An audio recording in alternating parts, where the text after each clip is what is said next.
abantu abawerera ddala emitwalo ena be balekebwa ebbali mu kugema kw'ekikungo okwali mu bimuli bya Bulange wano e Mengo okw'emirundi ebiri oluvannyuma lwa Ssaabasajja Kabaka Ronald Muwenda Mutebi II okulagira abantu be bagemu ekirwadde ki COVID-19. Kati Obwakabaka bwa Buganda butegese okugema kw'ekikungo omulundi omulala nga bwakukwatagana ne bannamikago okuli ekitongole ekya Kampala Capital City Authority, ekibiina kya FHI 360 n'abalala, era nga mu kwogerako eri bannamawulire Dr. Okero Daniel akulira ebyobulamu mu kitongole ekya Kampala Capital City Authority atubuulidde nti abantu abaagemwa mu Bulange bokka be babawadde amaanyi okuddamu okukwatagana n'Obwakabaka bwa Buganda ne bebaza nnyo olw'enteekateeka eyasooka okukolebwa.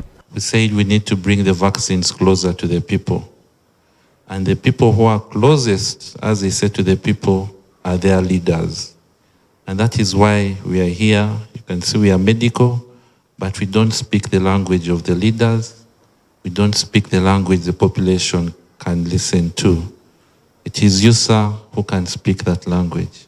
And that is why we are here again for this partnership, among many other partnerships we have with the kingdom. The efforts and the results that we've seen so far over the past few months.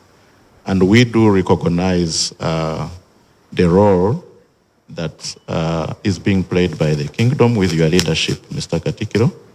And that's why we are coming back. And this is not going to be the end, of course, with the leadership from KCCA, as well as the Ministry of Health.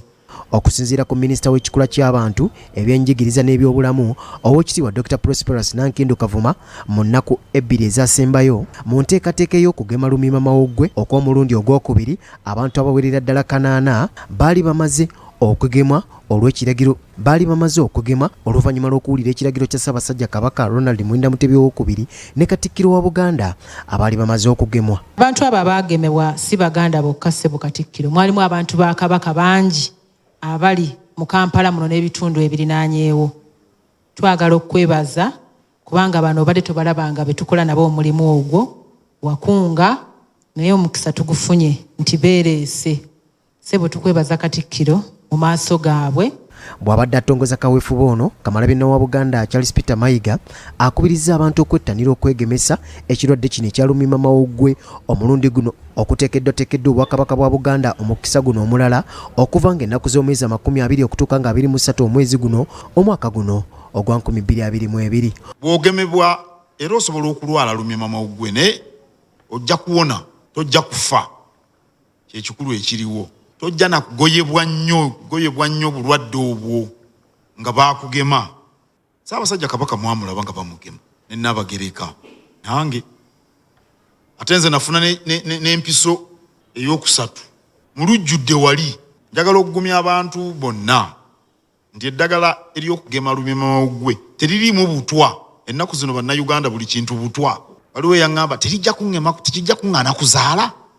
Sinaakuweza bwana nkyayagala okuzaala. Ojja kuzaala obwana dazini namba. Oweekitiibwa Mayiga agamba nti newankubadde ng'obulwadde buno bubadde busse mu bantu tebasaanye kusuula nnanga bongere okugondera ebiragiro by'abasawo, n'ategeeza nti okuzza Buganda ku ntikko abantu ba Ssaabasajja Kabaka balina okuba abalamu.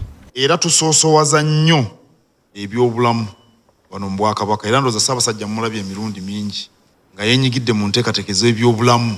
Kubanga abantu bataba balamu bino byonna bitwogera bifa ttoge kuba kumala biseera.